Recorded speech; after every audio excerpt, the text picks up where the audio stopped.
บายดีครับทุกท่านที่เคารพพบกับรายการลุ้มกันวันนี้ซึ่งรายการนี้พวกเราได้เดินทางมาที่แขวงกระมวลเนาะในมื้อนี้ทางรายการพวกเราก็ได้เสื้อเชิญเอาทั้งทานเจ้าแขวงทานวันไซพงสวรรค์กรรมการศูนย์กลางพรรคเลขาพรรคแขวงเจ้าแขวงกระมวลสบายดีเจ้าสบายดี แล้วอยากให้ทานเล่าเกี่ยวกับกล่าวถึงการพัฒนาการสร้างเศรษฐกิจสังคมของแขวงกระมวลปัจจุบันมีขึ้นได้เนาะเจ้าแขวงขมวนก็เป็นแขวงหนึ่งที่ตั้งอยู่ภาคกลางของประเทศซึ่งมีประกอบมี10เมืองมี570บ้านมีพลเมือง450,000 กว่าคนเจ้าซึ่งการพัฒนาเศรษฐกิจสังคมของแขวงขมวนนี้อันหลักๆแขวงขมวนพวกเราได้อิงใส่3ท่าแห่งหลักอันนึงในแม่นท่าแห่งทางด้านเกษตรกรรมป่าไม้เจ้า2ท่าแห่งทางด้านอุตสาหกรรมพลังงานและบ่แห่อัน3ก็แม่นท่าแห่งทางด้านการบริการและการท่องเที่ยวเพราะว่าแขวงขมวนเป็นเส้นทางเลข13ครับเส้นทางรถแห่งชาติผ่านเนาะแล้วก็มีเส้นทางเลข12เชื่อมต่อจากตะวันตกตะวันออกเป็นระยะที่แคบที่สุดและเป็นเงื่อนไขสะดวกในการลำเลียงขนส่งสินค้าอยู่ภายในไปสู่ต่างประเทศหรือจากประเทศไปหาประเทศที่3ก็เป็นเงื่อนไขสะดวกอย่างเช่นในผ่านการจัดตั้งปฏิบัติแผนพัฒนาเศรษฐกิจสังคมใน1 ปีผ่านมาก็คือบรรดาท่านได้ฮู้และการพัฒนาเศรษฐกิจสังคมในปี2024ก็นอนอยู่ในสภาพที่ประเทศชาติพวกเราก็ยังประสบกับความยุ่งยากหลายด้านเนาะเจ้าเป็นต้นเป็นความยากทางด้านเศรษฐกิจการเงิน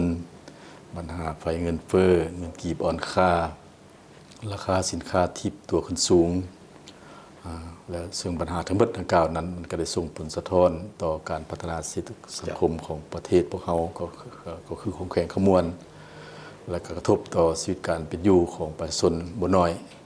แต่นี่ก็ตามภายใต้การสีนำพาของคณะบริหารพรรคแขวง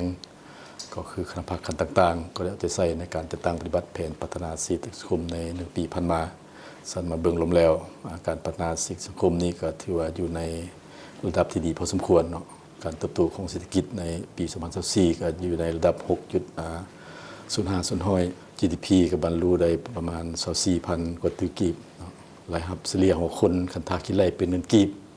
ประมาณ50 กว่าล้าน53 ล้าน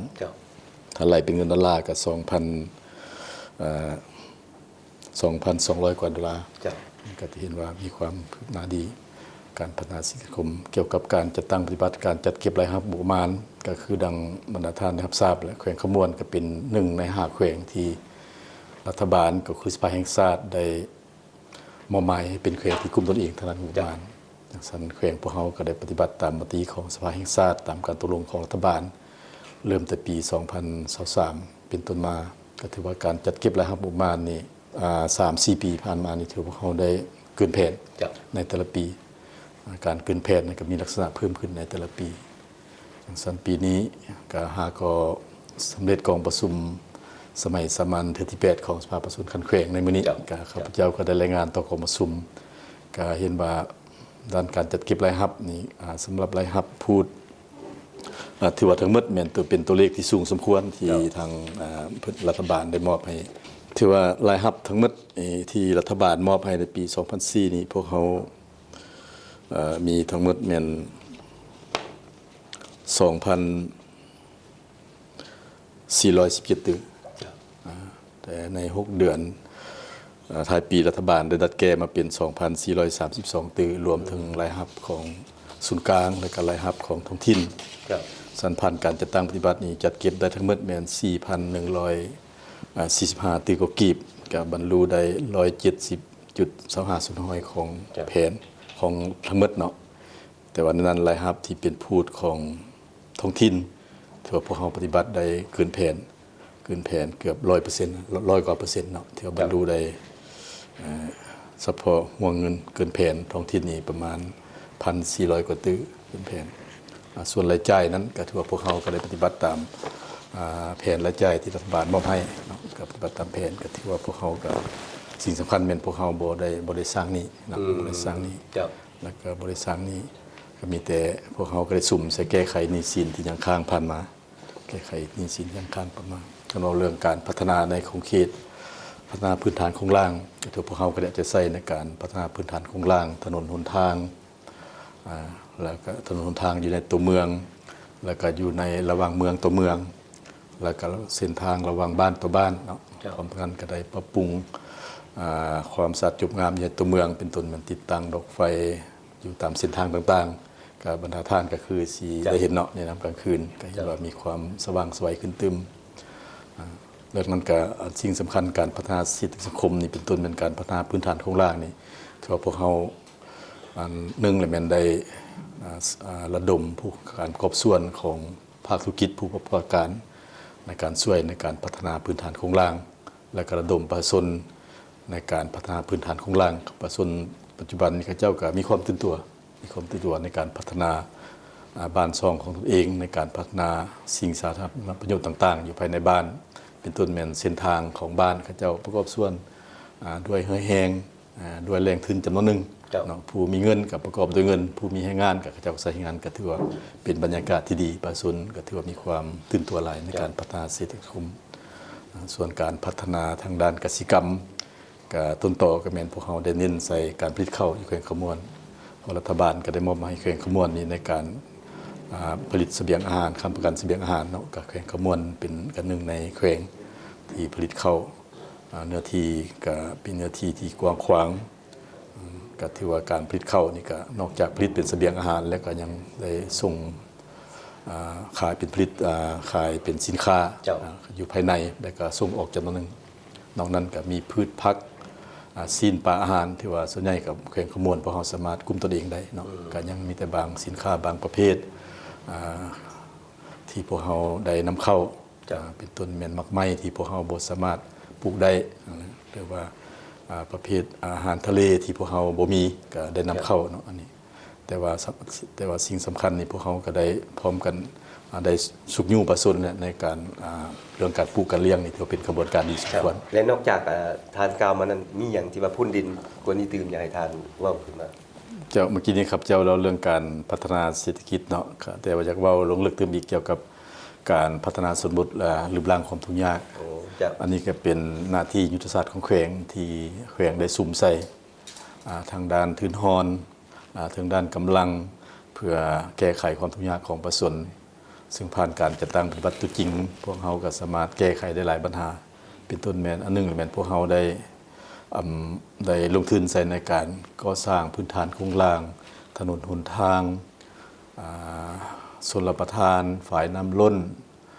แล้วก็สร้างโรงเรียนสร้างโรงหมอสุขศาลาเพื่อให้ประชาชนได้เข้าถึงการบริการของเรียกงานสาธารณะและพร้อมนั้นก็ได้มีกองทุนของบ้านในการนำใช้พัฒนาบ้านจากนั้นก็ได้ระดมภาคธุรกิจได้ช่วยในการพัฒนาแก้ไขความทุกข์ยากของบ้านถ้าบรรดาท่านได้ไปเยี่ยมยามอยู่บ้านกระบุดเชียงแหวนซึ่งเป็นบ้านหนึ่งเป็นบ้านที่มีความทุกข์ยากเป็นบ้านสุนเผ่ามะก้องสันผ่านการจัดตั้งปฏิบัติจริงของทางบริษัทช่วยก็เห็นว่าสภาพชีวิตการเป็นอยู่ของประชาชนมีการหันเปลี่ยนดีขึ้นบริษัทที่ได้ไปช่วยข้าเจ้าก็บริมีการคิดค่ามูลค่าราคาอย่างไปช่วยโดยความจริงใจและเพราะว่าแขวงได้ตกลงและมอบหมายให้ข้าเจ้าไปช่วยในการพัฒนาแก้ไขความทุกข์ยากของประชาชนและก็เพื่อสร้างให้ประชาชนนั้นได้มีชีวิตการเป็นอยู่ที่ดีขึ้นเนาะด้วยการฝึกอบรมวิชาชีพให้ข้าเจ้านำพาข้าเจ้าปลูกฝังเลี้ยงสัตว์มาปรับปรุงพื้นฐานโครงสร้างที่มาปัจจุบันนี้ผ่านการตีราคาเกี่ยวกับการพัฒนาสมบูรณ์รูปร่างความทุกข์ยากนี้ถือว่าพวกเราในจำนวน570บ้านถือว่าพวกเรายังมีบ้านทุกข์ยาก90บ้านเนาะแล้วก็บ้านที่ทุกข์ยากครอบครัวที่ทุกข์ยากยังประมาณ10ปลายพันก็ถือว่าได้ลดลงเนาะในนั้นกับเมืองทุกข์ยากก็ได้ลดลงปัจจุบันนี้พวกเรามีเมืองพ้นทุกข์ทั้งหมดเลยมี7เมืองมีเมืองทุกข์ยาก3เมืองและกองประชุมสภากินี้ก็ได้เว้ากันว่าจะสุ่มใส่แก่ในปี2025นี้นี่ที่ว่าพวกเขาก็ได้สุ่มใส่แค่นั้นแหละเกี่ยวกับการพัฒนาชนบทรูปร่างความทุกข์ยากนอกจากนั้นก็สำหรับเวียกงานการพัฒนาสังคมเนาะเวียกงานวัฒนธรรมสังคมนี้ก็ได้สุ่มใส่เป็นต้นเป็นเวียกงานศึกษา ก็เห็นว่าสภาพรวมในงานการศึกษาก็มีท่าเอียงถดถอยในบางด้านบางตัวชีวัดเนาะแต่ว่าแขวงก็ได้มีความพยายามพร้อมกันสุ่มใส่ในการนำพาจัดตั้งปฏิบัติตัวจริงแล้วมาถือว่าปัจจุบันนี้พวกเราก็บรรลุได้แล้วใน8ตัวชีวัดเนาะใน15ตัวชีวัดของแขนงศึกษาและพวกเขาก็ได้มีการปรับปรุงสร้างเงื่อนไขอำนวยความสะดวกให้บรรดาโรงเรียนเป็นต้นแม่นอยู่ขั้นประถมป .1 ป .2 นี่ผมผ่านแต่ก่อนเขียนปึ้มเนาะลูกหลานเขียนปึ้มเบิ่งการทำเรียนของกระเจ้าก็มีความยุ่งยากแล้วพวกเขาหันมาใส่ให้กระเจ้าเขียนกระดานที่เป็นมูลเสื้อคือในเวลาเฮาเรียนแต่ก่อนเฮาก็ใส่กระดานเนาะใส่กระดานดำพวกเขาแขวงก็ได้ลงทุนซื้อกระดานประกอบให้ทุกโรงเรียนในทั่วแขวงถือว่าผ่านการจัดตั้งปฏิบัติตัวจริงก็เห็นว่าลูกหลานเขาก็สามารถคิดเขียนได้ก็เห็นว่ามีท่าดีและผ่านการประเมินทางแขนงการเกี่ยวข้องก็เห็นว่ามีการหันเปลี่ยนที่ดีขึ้นลูกหลานเขาเขียนกระดานก็ได้เห็นนั่นแหละก็เห็นว่าก็ได้มีความพยายามต่องานการศึกษาสำหรับงานสาธารณสุขนี้ก็ได้เอาใจใส่ในการโฆษณาเวียกงานโภชนาการเนาะโฆษณาให้ประชาชนเข้าถึงการบริการเวียกทางสาธารณสุขสิ่งสำคัญในนั้นก็ได้เอาใจใส่ในการต้านพยาธิระบาดตามฤดูกาลนอกจากโควิดแล้วมันก็ยังมีพยาธิตามฤดูกาลที่อาจจะเกิดขึ้นเนาะไข้ยุงลายบ่หรือว่าอื่นๆพยาธิทอกทองบ่อันนี้แขวงก็ได้สินำแขนงการเกี่ยวข้องได้มีมาตรการในการจัดตั้งปฏิบัติตัวจริงและพร้อมนั้นก็ได้เอาใจใส่ในการบำรุงสร้างพนักงานอยู่ในห้องหมอต่างๆเป็นต้นแม่นอยู่ในสุขศาลาหรือห้องหมอน้อยเพื่อให้มีพนักงานแพทย์หมอประจำอยู่ในแต่ละบอนแล้วก็ตอบสนองวัตถุอุปกรณ์อะไรคือยาทานังจำนวนหนึ่งที่จำเป็นอยู่ในแต่ละห้องหมอก็เห็นว่ามีการเปลี่ยนที่ดีขึ้นแต่สิ่งสำคัญในนี้พวกข้าพเจ้าก็ได้ญาติแย่งการลงทุนของต่างประเทศกำลังก่อสร้างห้องหมอสากลขมวน150 เตียงซึ่งจะเปิดการบริการในมม.นี้นั่นเรียกงานสาธารณสุขอันสิ่งที่พ้นเด่นก็ถือว่าพวกเขาได้ประกาศแขวงขมวนเป็นแขวงยุติการทางป่าสะไซในผ่านมานี้เนาะส่วนเรียกงานป้องกันศาสตร์ป้องกันความสงบซึ่งเป็นหน้าที่ยุทธศาสตร์ของเป็นเรียกงานที่สำคัญของแขวงก็จะใส่ในการต้านปรากฏการณ์ย่อท้อต่างๆในสังคมเนาะหรือว่าในการแก้ไขกลุ่มแกงต่างๆผ่านมาที่มันเป็นสิ่งย่อท้อที่มันเป็นนอแหนงก็ให้เกิดความบ่สงบแขวงก็ได้สุ่มกำลังใส่ในการจัดตั้งปฏิบัติแล้วก็ได้หันเอากำลังลงก่อสร้างฐานการเมืองกำลังของแขวงของเมืองสมทบกับกำลังกระทรวงป้องกันความสงบเป็นต้นแม่นพวกเขาได้สุ่มใส่อยู่ใน3เมืองหินบูนเมืองทะแคกหรือเมืองหนองบกซึ่งเป็นเมืองเรียบชายแดนต่างๆในตุกนี้สันผ่านการจัดตั้งปฏิบัติก็เห็นว่ากตีราคาได้ว่าอันนึงก็มันเห็นว่าประชาชนมีส่วนร่วมเข้าร่วมในการเห็นเรื่องงานป้องกันศาสตร์ป้องกันความสงบสันผ่านการตีราคาก็เห็นว่าแขวงขมวนนี้พวกเขาก็ได้มีเสถียรภาพทางด้านการเมืองอย่างหนักแน่นแล้วก็สังคมก็มีความสงบและก็มีความเป็นระเบียบเรียบร้อยดีส่วนว่าเรื่องงานอื่นๆกับพวกเขาก็ได้จะตั้งปฏิบัติตามแผนที่พวกเขาได้กำหนดไว้แต่ว่าสิ่งสำคัญเรื่องงานการท่องเที่ยวนี้ก็เป็นเรื่องงานหนึ่งแล้วก็เป็นท่าแห่งหนึ่งในการพัฒนาแขวงขมวนก็ถือว่าพวกเขาก็ได้เอาใจใส่ในการส่งเสริมเรื่องงานการท่องเที่ยวเริ่มจากการเปิดปีท่องเที่ยวลาวปี 2024 ในเดือน2เนาะภายใต้คำขวัญว่าเที่ยวลาวปลอดภัยและชื่นใจในธรรมชาติปลอดศาสตร์และวัฒนธรรมตามทิศสีนำของกระทรวงวัฒนธรรมแถลงข่าวและการท่องเที่ยวพวกเขาก็ได้พัฒนาขยายและจากนั้นก็ได้มีการส่งเสริมผู้ประกอบการต่างๆเป็นต้นแบบประกอบการกิจการการท่องเที่ยวบ้านพักโรงแรมในการปรับปรุงคุณภาพการบริการของผู้มาใช้บริการก็คือนักท่องเที่ยวที่มาแต่จากต่างประเทศก็มาภายในก็เห็นว่าการบริการอยู่ในบ้านพักโรงแรมก็เห็นว่ามีการหันเปลี่ยนที่ดีขึ้นเนาะและหลายโรงแรมก็ได้มีการปรับปรุงและก็ได้ยกระดับการบริการสำหรับสถานที่แหล่งท่องเที่ยวทั้งธรรมชาติกับพันธทานกับซีฮูก็ถือว่าแขวงขมวนนี่ก็ถือมีจุดพิเศษอันนึงก็คือว่าบ่มีหลายแขวงที่บ่คืออันนี้เนาะคืออันนี้จะแม่นแหล่งท่องเที่ยวทางด้านธรรมชาติอันที่ลือซื่อก็แม่นหยังอันนึงก็แม่นทำกองล้อเนาะทำกองล้อที่2ก็แม่นภูผาม่าน3ก็แม่นทำน้ำรอดสีบังไฟ 4แม่นท่าฝรั่งวังสีขาม และทำนางแอน แล้วก็ทำป่าฟ้าและจากนั้นกำลังพัฒนาอยู่ปัจจุบันนี้กำลังจะเปิดการบริการแก่นักท่องเที่ยวแม่นคุณของแรงซึ่งเป็นแรงหนึ่งที่นักท่องเที่ยวให้ความสนใจเพราะย้อนว่าปัจจุบันนี้พวกเขาก็ได้ออกทางสื่อต่างๆก็สร้างความสนใจดึงดูดให้นักท่องเที่ยวมีความสนใจจากนั้นในเฉพาะปี 2024 นี้นักท่องเที่ยวได้เข้ามาเที่ยวอยู่ในเขื่อนขมวนแต่เขานี้ก็ถือว่าเกินแผนพวกเขาคาดหมายว่าประมาณ 500,000 แต่ว่าผ่านการจัดตั้งปฏิบัติตัวจริงถือว่านักท่องเที่ยวเข้ามา 800,000 กว่าคนจากนั้นเฮ็ดให้สร้างรายรับสัมผัสอยู่ในสังคมก็พันกว่าตื้อนี่อันนี้ก็เป็นทางแห่งอันนึงแต่พร้อมกันนั้นพวกเขาก็ได้มีการปรับปรุง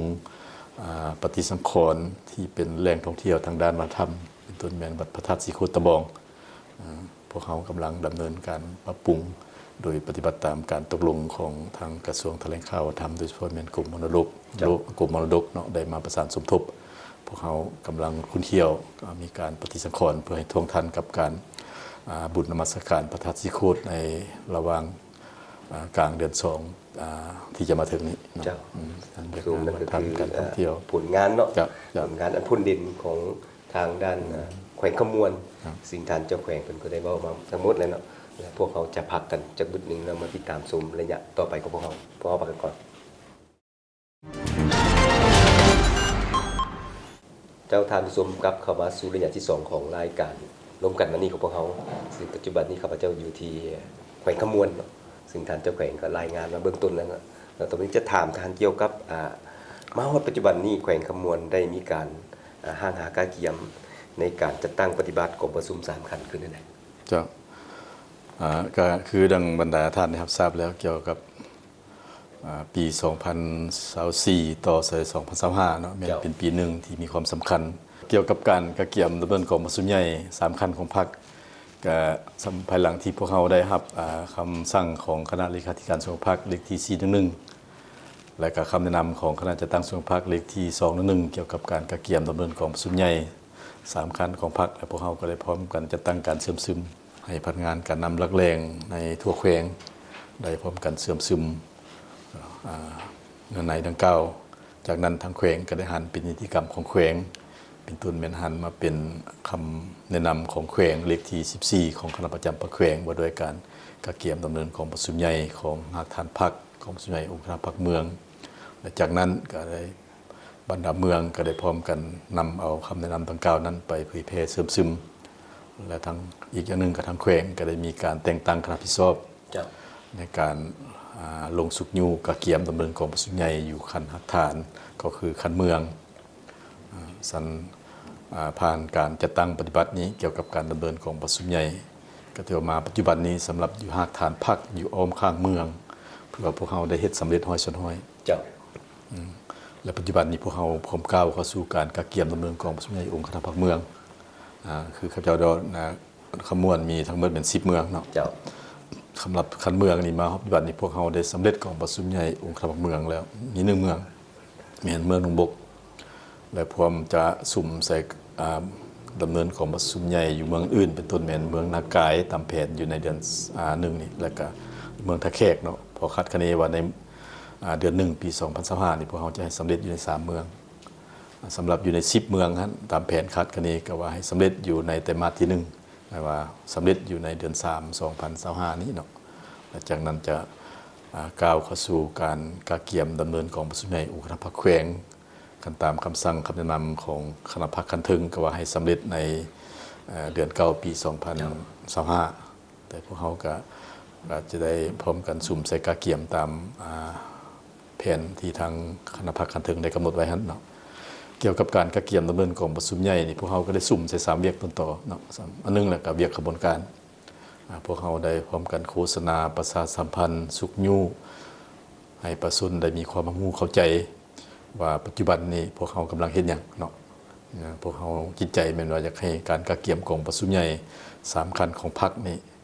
บ่เพียงแต่ว่าแม่นพนักงาน30พรรคเป็นผู้กระเกียมเป็นผู้เฮ็ดเนาะแม่นเฮ็ดให้ประชาชนมีส่วนร่วมให้ประชาชนเข้าใจ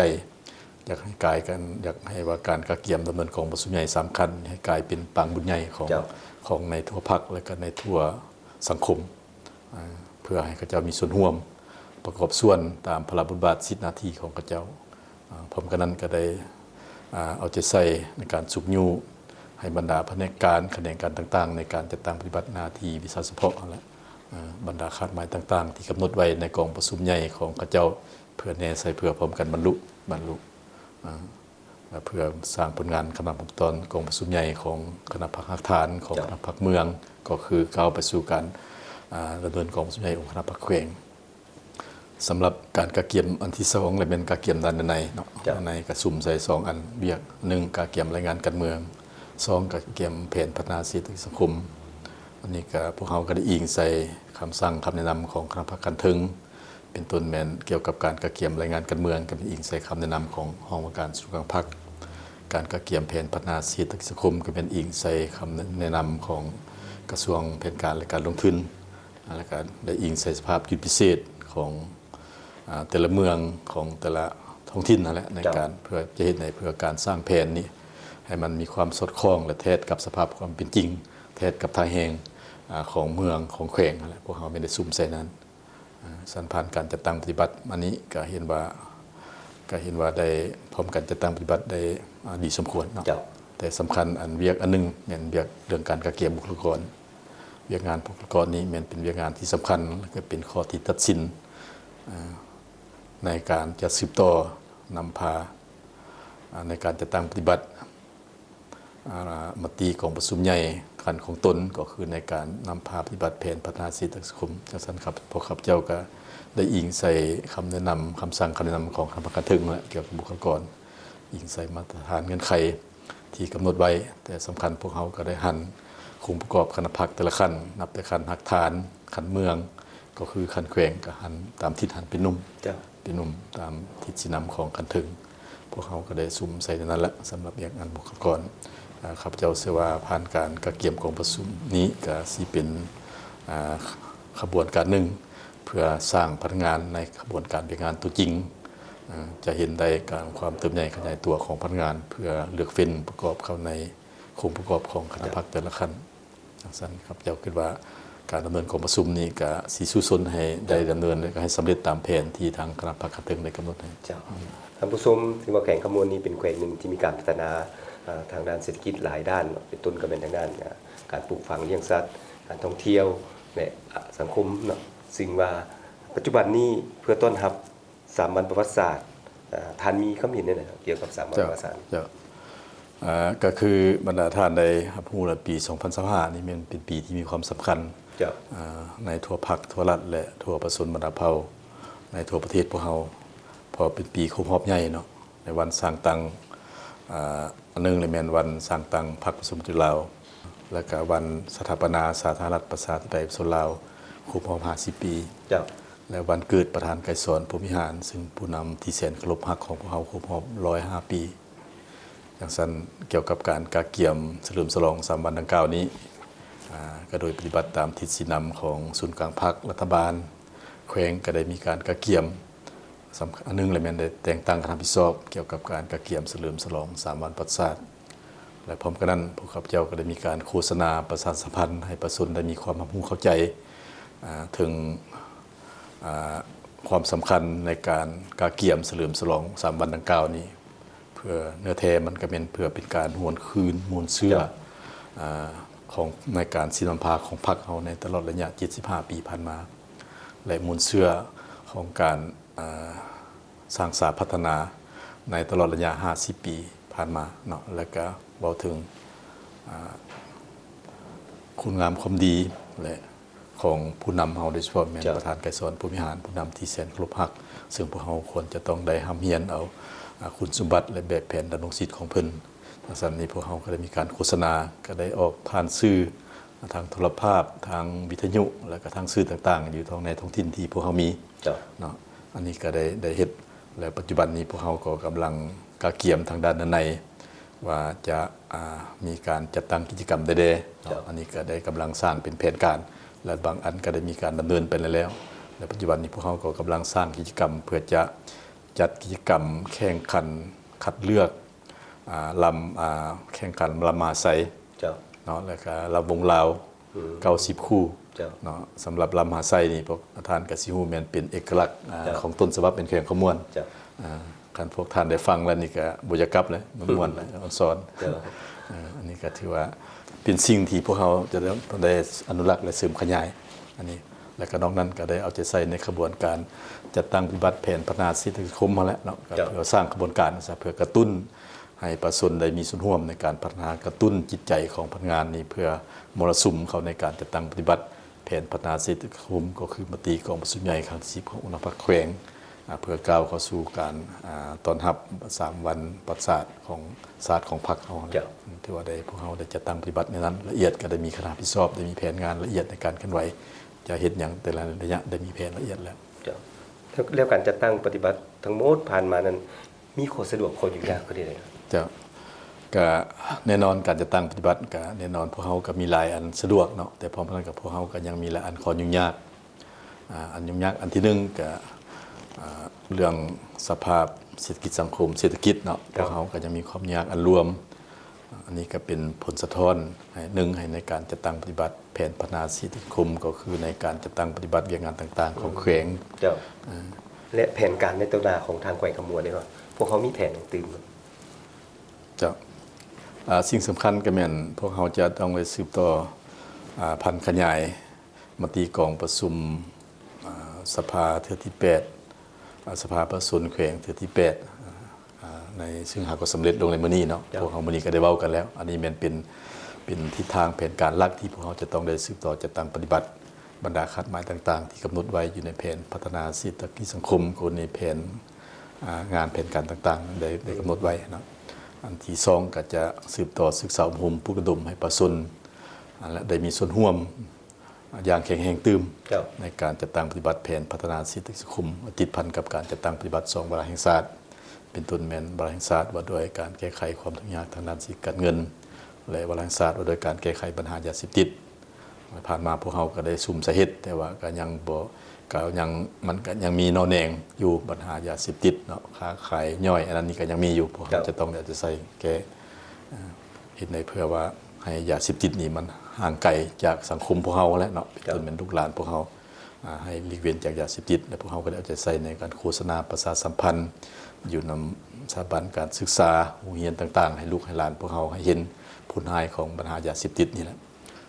อันนี้พวกเขาได้เอาใจใส่ปัญหายาเสพติดโฆษณาประชาสัมพันธ์ให้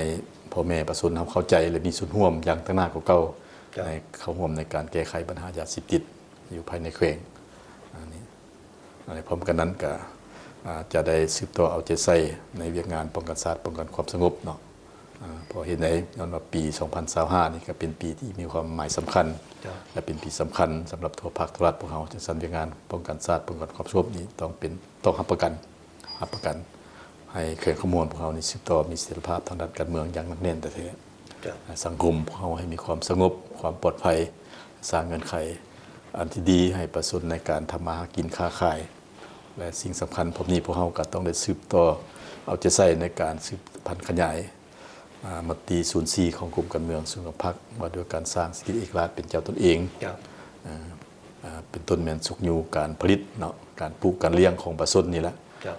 จะเพื่อลดพรหรือว่าทดแทนการนำเข้าแล้วก็โฆษณาประชาสัมพันธ์ให้ประชาชนได้เข้าใจและให้สวมใส่ผลิตภัณฑ์ภายในพวกเขานี้ให้หลายขึ้นเนาะก้าวไปถึงการจำกัดสินค้าที่บ่จำเป็นนำเข้าอันนี้พวกเขาได้มีแผนนั้นเนาะในกองประชุมสภานี่ก็ได้เว้ากันปัญหาดังกล่าวนี่คือว่าจะได้ซุ่มใส่นั่นนี่